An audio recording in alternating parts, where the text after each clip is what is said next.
والتفت الساق بالساق إلى ربك يومئذ المساق. الحمد لله رب العالمين والصلاة والسلام على رسوله الأمين وعلى آله وأصحابه ومن تبعهم بإحسان إلى يوم الدين. Amma ba'd. Ikhwanil kiram rahimani wa rahimakumullah. Pada pembahasan yang lalu telah kita baca penjelasan ringkas dari Syekh Ahmad An-Najmi rahimahullah ta'ala tentang tanda-tanda yang zahir, alamat-alamat yang sangat nampak yang ada pada ahli bid'ah. Dan ini baru sebagian kecil saja, ikhwanillah. Nah, permusuhan mereka kepada ahli hadis, kemudian penggunaan kekuasaan untuk menyebarkan kebid'ahan mereka dan hulu dalam peribadatan. Demikian pula ikhwani fillah, yang menjadi ciri khas mereka adalah al-furqah, sebagaimana disebutkan oleh Imam Asy-Syatibi rahimahullah ta'ala. Min akhassi alamati ahli bid'ah apa? Al-furqah, perpecahan. Dikarenakan apa? Dikarenakan mereka ta'assubnya kepada hawa, bukan kepada sunnah, bukan kepada dalil. Maka tatkala mereka ta'assub terhadap hawa nafsu, ya terus-menerus akan berpecah belah. Oleh karena itulah mereka dinamakan dengan ahlul bid'ah wal furqah. Juga alamat yang sangat nampak dari mereka selain ta'assub tadi, ya, adanya furqah, kemudian ta'assub terhadap hawa. Nah, juga apa? Taklid. Ini ciri khas mereka. Karena seandainya mereka keluar dari taklid, tentu mereka akan selamat dari apa? Kebid'ahan. Nah, taklid pengertiannya apa itu? Apa itu taklid? Indak ya akhana Faiz.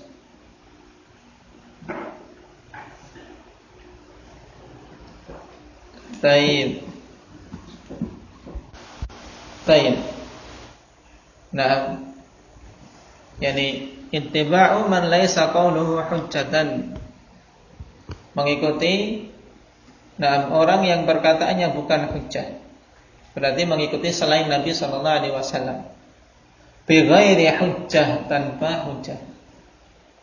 Nah, sehingga ketika seorang mengikuti alim dengan landasan hujjah, ini dikatakan taklid atau bukan? Bukan.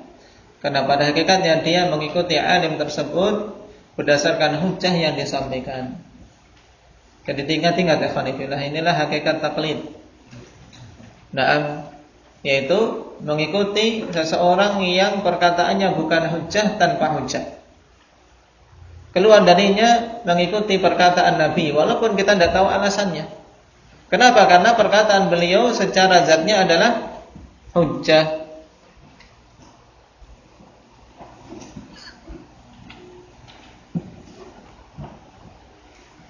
Baik.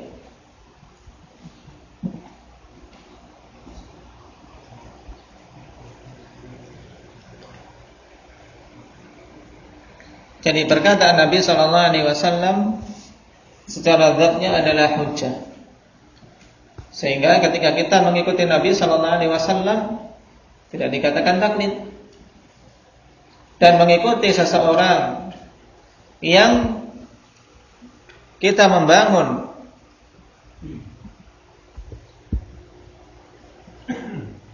pengikutan kita tersebut. Nah, kita membangun perbuatan kita dalam mengikuti orang tadi berdasarkan hujjah yang disampaikan, ini juga bukan taklid namanya. Nah, sehingga pahami makna taklid yang merupakan lubang terbesar yang banyak menjatuhkan manusia, ikhwanillah. Bahkan dari sebagian mereka-mereka yang mengaku sebagai sunni, nah terkadang tidak lolos dari musibah ini. Terjatuh dalam taklid.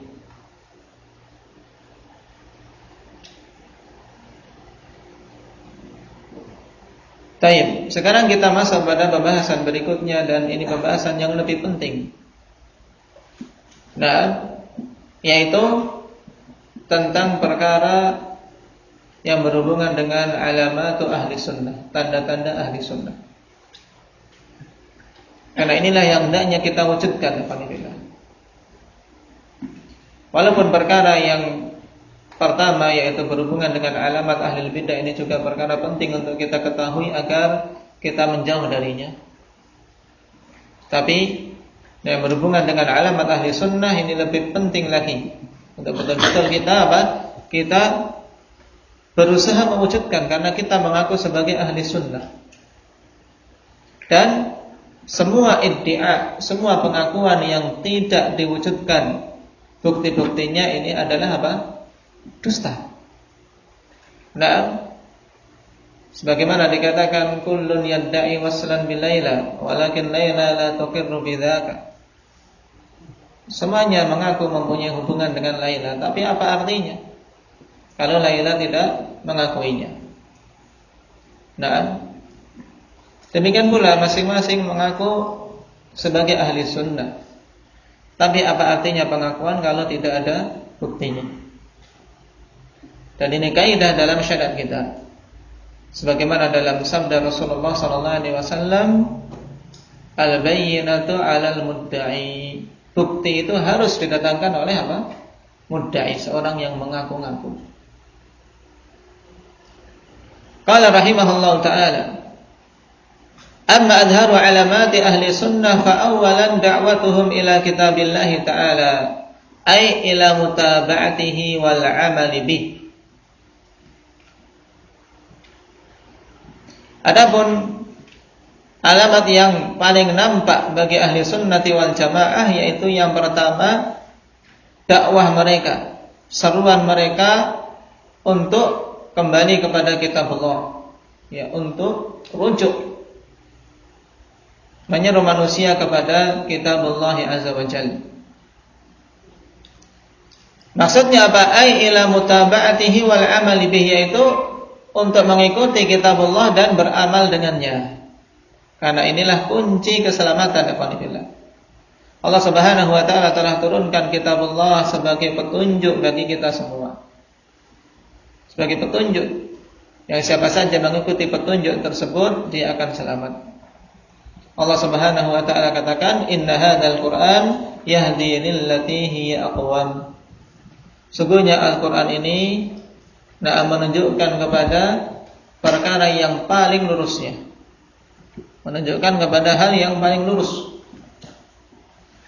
Baik. Demikian pula firman Allah Subhanahu wa taala, Alif Lam Mim, dzalikal kitabu la raiba fihi hudal lil muttaqin.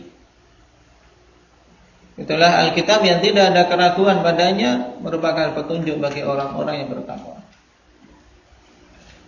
Ayat yang lain, datangkan ayat yang lain yang menunjukkan bahwasanya Al-Quran adalah sumber petunjuk. Yang berarti siapa saja mengambilnya, mengikutinya, dan beramal dengannya, maka dia akan selamat. Indak Aba Abdul Bar. Barakallahu fiikum. Nah, banyak dalam Al-Quran Allah Subhanahu wa ta'ala tegaskan, ya ayuhan nas, qad ja'atkum maw'idatun min rabbikum wa shifaa'un lima fis sudur wa hudan wa rahmatun lil mu'minin. Sebagai hidayah dan rahmat bagi orang-orang yang beriman. Oleh karena itulah Allah Subhanahu wa ta'ala tegaskan dan perintahkan kepada kita semua untuk mengikutinya. Ittabi'u ma unzila ilaikum min rabbikum. Ikutilah oleh kalian apa-apa yang diturunkan kepada kalian oleh Allah Subhanahu wa ta'ala. Dan ini nas yang sharih panifillah tentang wajibnya kita mengikuti wahyu. Mengikuti wahyu. Nah, yaitu Al-Quran dan Sunnah. Yang kedua, thaniyan, tafsiruhum lahu bil athar, ay bi sunnati wa tafsiris sahabati wat tabi'in. Ini juga merupakan ciri khas ahli sunnah wal jamaah, yaitu penafsiran mereka terhadap Al-Quran berdasarkan athar. Atau secara mudahnya bahwasanya ahli sunnati wal jamaah tidaklah menafsirkan Al-Quran kecuali dengan apa? Dengan athar. Tidak menafsirkan Al-Quran dengan pemikiran-pemikiran mereka sendiri, tapi mereka kembalikan penafsiran Al-Quran kepada athar. Dan yang dimaksud dengan athar di sini adalah pengertian athar secara umum, ai bis sunnah, yaitu dengan sunnah. Karena Allah Subhanahu wa taala jadikan as-sunnah ikhwani fillah sebagai penjelas bagi Al-Quran. Apa dalilnya? Bahwasanya as-sunnah merupakan penjelas bagi Al-Quran. Oleh karena itulah siapa saja yang menyatakan mengikuti Al-Quran dan menolak as-sunnah, maka berarti dia telah tersesat dengan kesesatan yang jauh, karena tidak akan mungkin terpisahkan antara Al-Quran dan sunnah. Man ya'ti bil jawab. Naam, yaitu pada surat An-Nahl ayat 44. Allah Subhanahu wa taala katakan, wa anzalna ilaikal dzikra litubayyana lin-nasi ma nuzzila ilaihim wa la'allahum yatafakkarun. Dan kami turunkan kepadamu wahai Muhammad adz-dzikr, untuk engkau jelaskan kepada manusia apa yang telah diturunkan kepada mereka, wa la'allahum yarji'un. Jadi kenapa adz-dzikr dimaknakan oleh para ulama di sini as-sunnah? Karena apa? Dia litubayyana lin-nas ma nuzzila ilaihim, yang diturunkan kepada mereka yaitu Al-Quran. Jadi, Allah Subhanahu wa taala berikan wahyu kepada Rasul sallallahu alaihi wasallam untuk menjelaskan kepada manusia apa-apa yang telah diturunkan kepada mereka, yaitu ayat-ayat Al-Quran, agar mereka berpikir. Ini salah satu penafsiran dari ayat tersebut. Oleh karena itulah siapa saja yang ingin benar dalam menafsirkan Al-Quran, maka tidak boleh dia berpaling dari as-sunnah. Demikian pula ahli sunnati wal jamaah menafsirkan Al-Quran dengan apa? Dengan kalam sahabat, dengan perkataan para sahabat ridwanullah alaihim.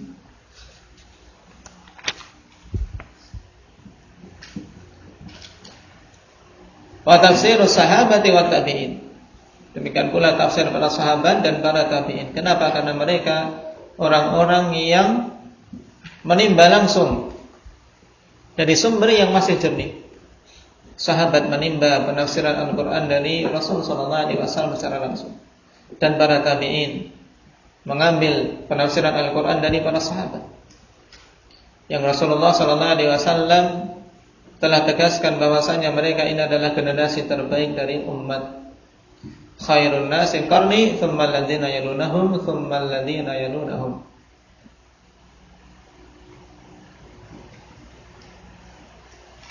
Dan ini ciri khas ahli sunnah, di mana perkara yang sangat mengherankan akhwanillah di zaman ini, sebagian kaum mereka ingin memunculkan tafsir kontemporer dan mengatakan apa?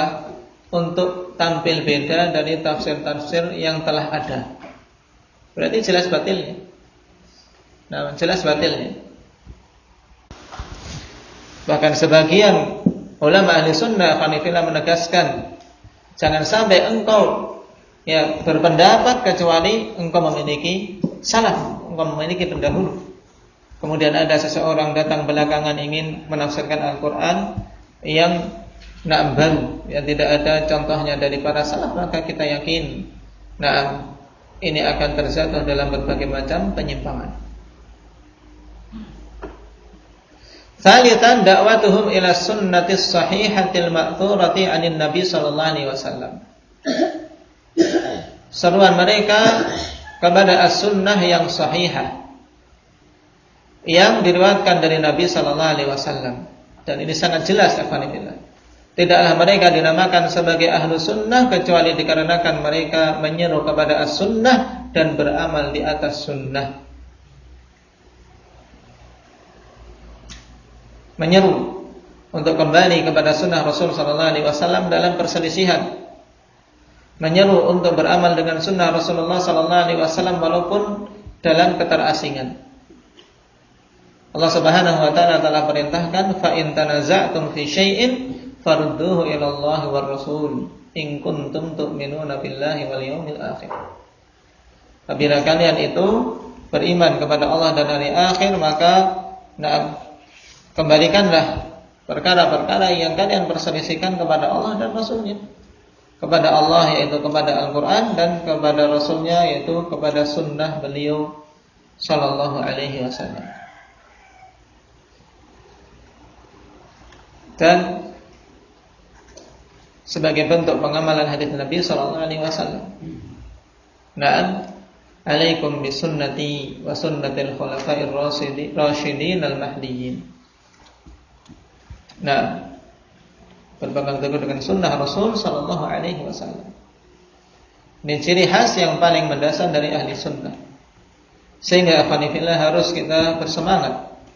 Kalau kita mengaku sebagai sunni, mengaku sebagai ahli sunnah, hendaknya betul-betul menyeru kepada sunnah. Dan diawali dari diri-diri kita sendiri. Kita awali dari diri-diri kita. Kita tegakkan sunnah pada diri-diri kita, pada semua aspek kehidupan, baik dalam ibadah kita, hubungan kita dengan Allah Subhanahu wa taala, juga hubungan kita dengan sesama manusia. Karena terkadang sebagian manusia salah persepsi, salah dalam memahami, menganggap bahwasanya pengamalan sunnah itu hanya dalam hubungan dia dengan Allah Subhanahu wa taala saja. Dan ketika dia bermuamalah dengan manusia jauh dari sunnah, ini juga keliru. Tapi sunnah mencakup semua perkara, baik dalam ibadah dia, dalam akidah dia, maupun dalam akhlak dan muamalah dia. Hendaknya mengikuti sunnah Rasul SAW. Bagaimana dia bersikap dengan sesama sunni, bagaimana dia bersikap dengan orang kafir, bagaimana dia bersikap dengan tetangga, dan seterusnya. Nasallallahu at-taufiq.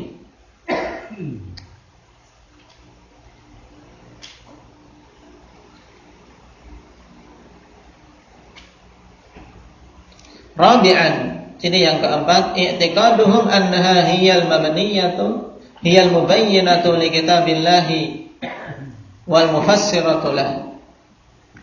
Ini juga penegasan untuk poin yang kedua. Mereka menafsirkan Al-Quran dengan athar, dan juga mereka yakini bahwasanya as-sunnah itu adalah mubayyinah li kitabillah, penjelas bagi kitabullah, wal mufassirah lahu, dan penafsir bagi kitabullah. Seandainya poin yang keempat ini dijadikan satu dengan poin yang kedua, tentunya lebih jelas. Yaitu ahli sunnah meyakini kalau Al-Quran itu merupakan penjelas bagi kitabullah dan penafsir kitabullah, kemudian mereka menafsirkan Al-Quran dengannya. Karena i'tiqad butuh untuk diwujudkan dengan amalan. Tidak akan mungkin seseorang ikhwanifillah bisa mengamalkan firman Allah Subhanahu wa taala, wa aqimus shalah wa atuz zakat, kalau kita tidak mengambil sunnah. Bisa tidak? Tidak bisa, ikhwanifillah. Allah memerintahkan kepada kita, wa aqimus shalah, tegakkanlah oleh kalian salat. Bisa tidak kalau dia meninggalkan sunnah barin? Tidak bisa. Kenapa? Allah perintahkan tegakkan salat. Yang menerangkan bagaimana tata caranya salat Rasul sallallahu alaihi wasallam. Dan ini bantahan yang sangat mudah bagi ingkarus sunnah untuk membantah semua firqah yang mengingkari sunnah Rasul sallallahu alaihi wasallam. Dari mana kalian bisa sholat kalau kalian meninggalkan sunnah? Sebagian yang sudah terlanjur terjatuh dalam apa? Dalam perkara ini ya sebagaimana pepatah telanjur basah ya mandi sekalian. Hanya ketika ditanya dari mana kalian mengambil bahwasanya salat subuh 2 rakaat, salat maghrib 3 rakaat, salat isya 4 rakaat, dari mana? Diambil dari apa? Mereka pokoknya ambil dari Al-Quran yang di situ ada 22, 6, 3, 3, 4, 4. Mathna wa thulatha wa ruba'. Baik. Nah, pokoknya diambil dapatnya. Yang penting ada di Al-Quran katanya. Nah, fankihu ma taba lakum minan nisa'i mathna wa thulatha wa ruba'. Nah, tidak akan mungkin seorang meninggalkan as-sunnah bisa apa? Bisa lurus jalannya. Karena Al-Quran penjelas bagi as-sunnah. Demikian pula dalam masalah zakat. Dari mana seorang bisa menunaikan perintah Allah dalam masalah zakat kalau tidak kembali kepada penjelasan dari as-sunnah. Dan ini harus diyakini oleh setiap sunni ya fanifillah. Bahwasanya as-sunnah merupakan mubayyinah wal mufassirah lil Quran. Oleh karena itulah juga istilah yang keliru. Yang ini banyak beredar di kalangan manusia, bahwasanya Al-Quran itu hukum kedua setelah bahwasanya as-sunnah hukum kedua setelah Al-Quran. Ini istilah yang keliru. Karena menunjukkan kemungkinan dipisahkannya antara Al-Quran dan sunnah. Kedua-duanya sumber hukum bagi kaum muslimin dan tidak akan mungkin bisa dipisahkan. Tidak akan mungkin bisa dipisahkan. Tayyib Al-Quran dan sunnah. Dan kedua-duanya afanifillah wahyu dari Allah Subhanahu wa ta'ala. Apa buktinya kalau as-sunnah juga wahyu? Indah Abdul Malik. Tayyib ahsanta wa ma yantiqu 'anil hawa in huwa illa wahyun yuha. Nah, dan tidaklah Muhammad itu berucap dari hawa nafsunya, melainkan wahyu yang diwahyukan kepada beliau. Sehingga keduanya wahyu harus kita terima.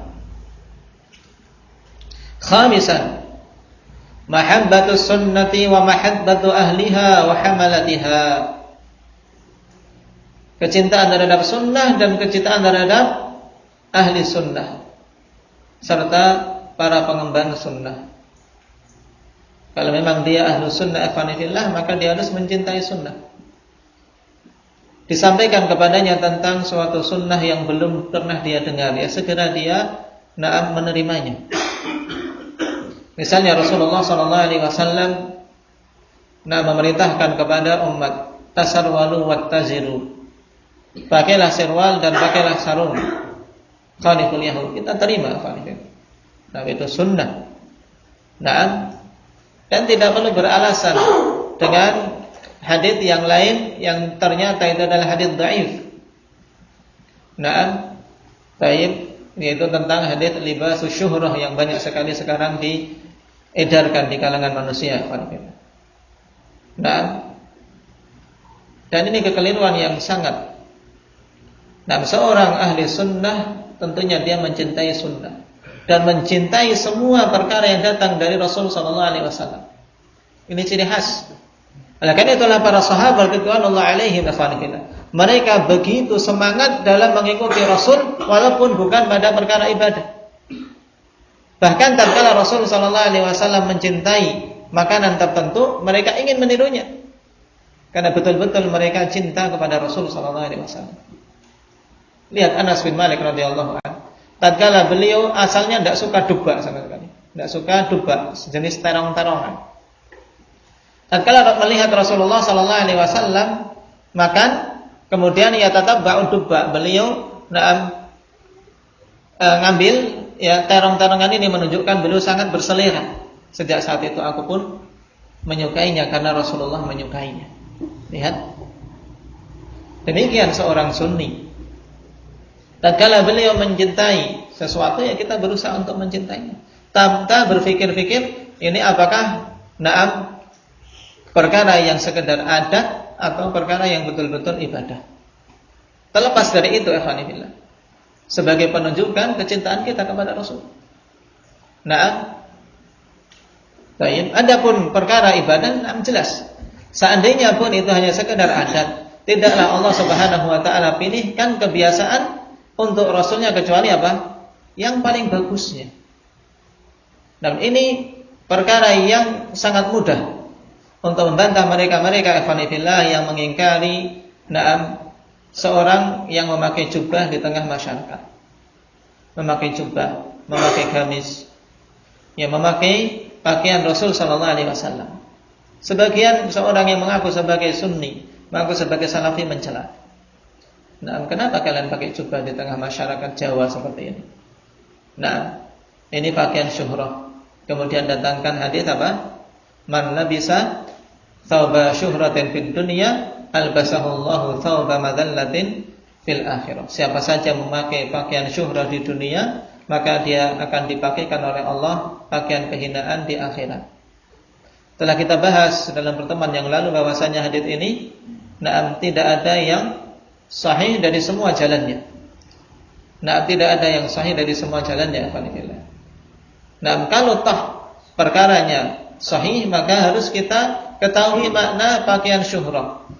Karena sebagian orang hanya mengambil apa? Mengambil secara melafadznya saja, pakaian ketenaran.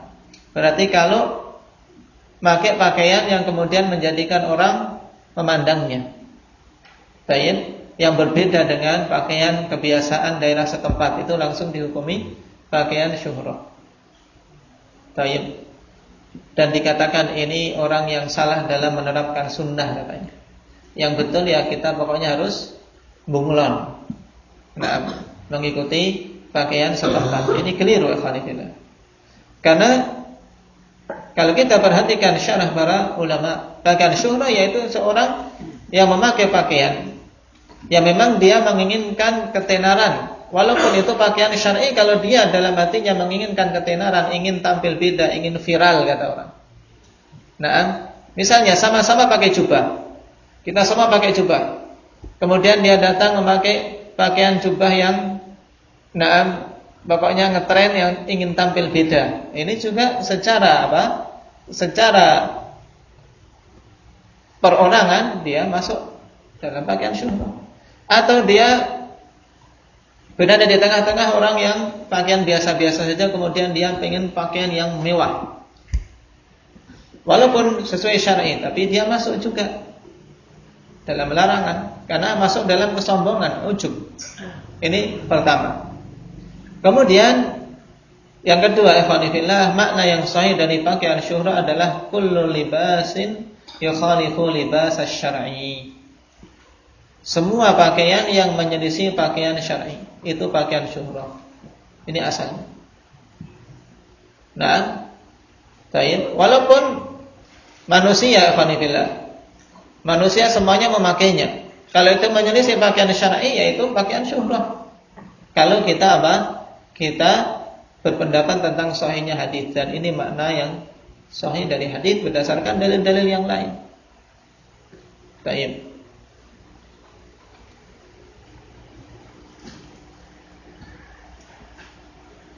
Sehingga poin yang kelima ini akhwanifillah merupakan ciri yang sangat nampak bagi ahli sunnah, kecintaan mereka terhadap sunnah.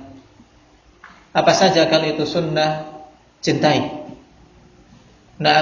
Walaupun terkadang akhwanifillah belum bisa mengamalkan.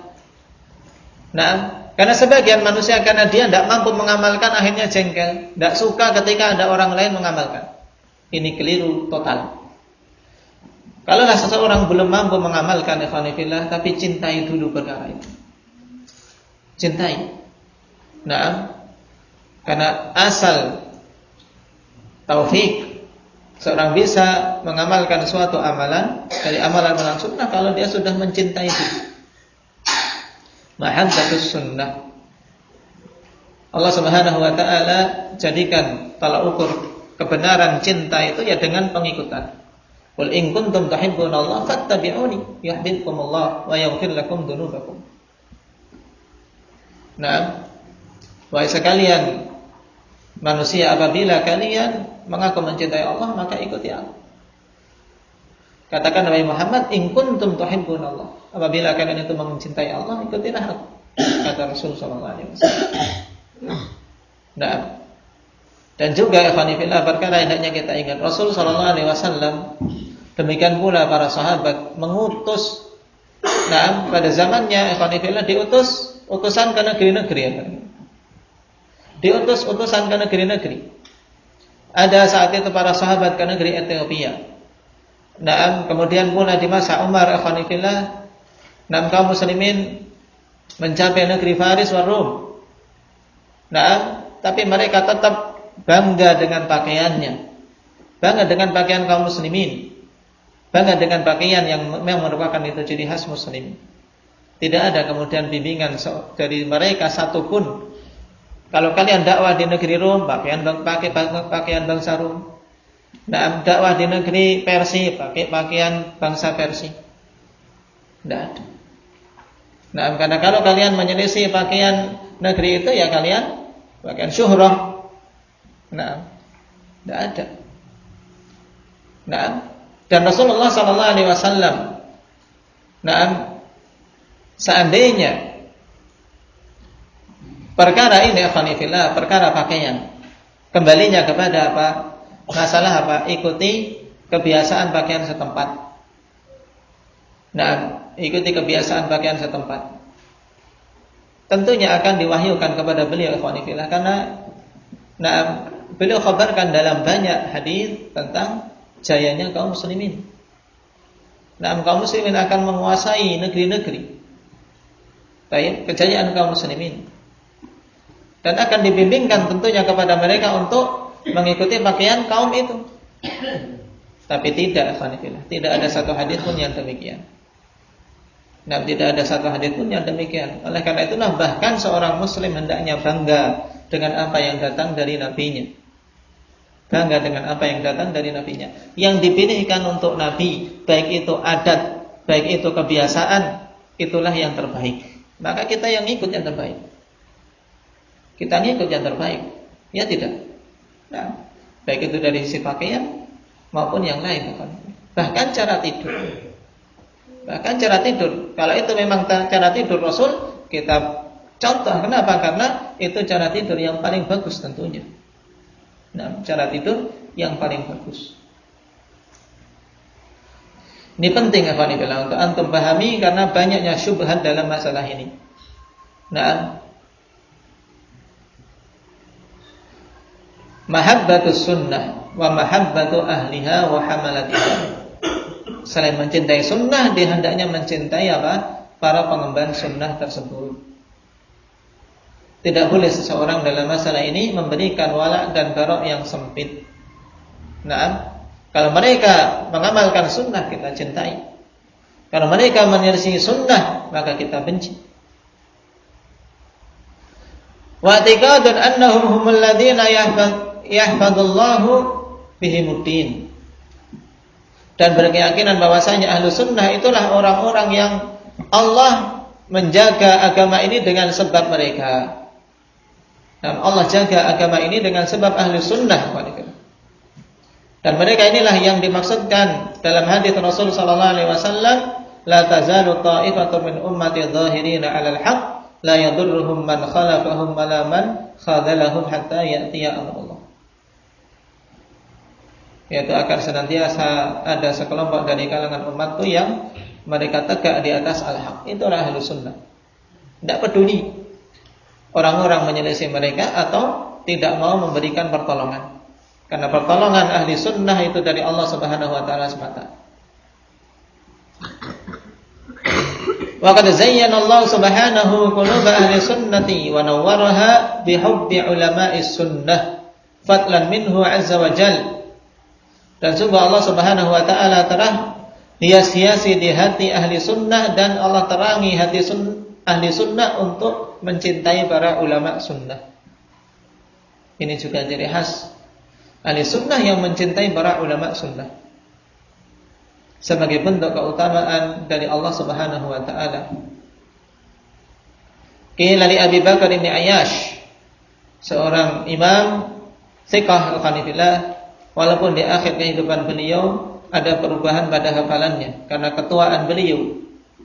Karena beliau al-Hanifillah termasuk di antara para ulama yang diberi umur panjang di atas 90-an dan diberi kekuatan ibadah yang luar biasa. Nah, dikenal dengan ibadahnya. Tayyib Abu Bakar Ibn Ayyash. Sampai-sampai Imam Ahmad menceritakan kepada putranya Hanifillah, suatu kali beliau lewat kepada Abu Bakar Ibn Ayyash tatkala beliau berdiri salat dengan salat yang sangat panjang. Beliau lewat, sekedar ingin memegang tangannya, tersibak lengan pakaiannya. Beliau tidak merasakan kecuali hanya kulit pembungkus tulang. Dalam artian kurus. Beliau heran, orang selemah ini kok bisa sholat sekuat ini. Nah, dalam artian dari sisi fisiknya lemah.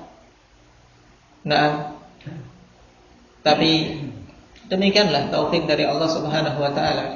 Mereka mampu untuk kuat berdiri dalam kondisi makan sedikit, dan tidur sedikit. Qila li Abi Bakar bin Ayyash, manis sunni? Dikatakan kepada Abu Bakar bin Ayyash, siapa itu sunni? Nah, siapa itu sunni? Qala alladhi idza dzukiratil ahwa lam yaghdab li syai'in minha.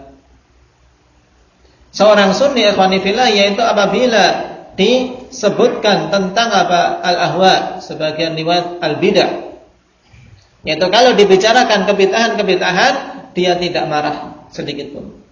Maksudnya apa ikhwanifillah? Maksudnya namanya sunni ikhwanifillah, tatkala manusia menerangkan tentang kebid'ahan ya dia senang. Senang. Kenapa? Karena ini peringatan kepada umat dan sebagai bentuk nasihat kepada umat. Ini maksudnya. Oleh karena itulah Abu Bakar bin Ayyash menjadikan ini tolak ukur. Seorang sunni yang cinta kepada sunnah, makanya tatkala bid'ah disebut, kemudian bid'ah dibahas agar manusia meninggalkannya, dia tidak marah. Kebalikannya ahlul bid'ah, kalau ada pembicaraan tentang bid'ah, telinganya menjadi panas. Ya tidak. Sehingga mereka sangat jengkel ikhwanifillah kalau ada kajian di situ menyebut istilah bid'ah. Ini dikit-dikit bid'ah, salafi itu dikit-dikit bid'ah, sukanya kelompok yang membid'ah-bid'ahkan. Nah, ini sudah ciri khas ahli bid'ah. Karena seorang ahli sunnah kalau ada pembahasan tentang bid'ah, santai-santai saja. Dalam artian tidak panas telinganya. Ini maksud dari perkataan Abu Bakar Ibn Ayyash. Nasallallahu azza wa jalla an yaj'alana minal muttaqin wath-thabitin ala dini hatta nalqah, walhamdulillahi rabbil alamin.